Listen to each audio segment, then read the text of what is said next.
And I think because sometimes it's hard to put together the terrible stories we see every week from different parts of the world on the impact of climate change, and to place all of those beside each other and say these are not just a series of individual tragedies, but these are actually a manifestation of injustice.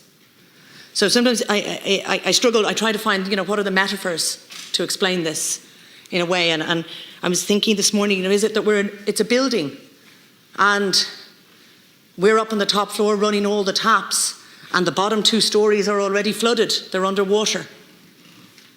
And we're busily discussing which taps we may or may not turn off, our long-term plan for tap turning off, whether or not the taps we haven't turned on should be counted against the taps we might need to turn off, in terms of removal. This is the image. Are we happy to let the water keep rising and people keep dying? Again, not in the future, this year, last year, next year, while we move our figures around in accountancy. And I think it is important, as we do that work of figuring out how do we turn off the tap on emissions, how do we turn it down, how do we escalate it, that we would be always remembering those people who are drowning in the lower floors.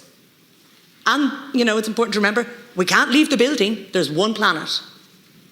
So that's one metaphor. And maybe another metaphor for the injustice would be, if there was a global pandemic and we had a vaccine recipe that could save the world, and 100 countries, including 9 of our partner countries, the least developed countries that Ireland's meant to be supporting, they all said, can you share the recipe so we can make vaccines and save more people sooner?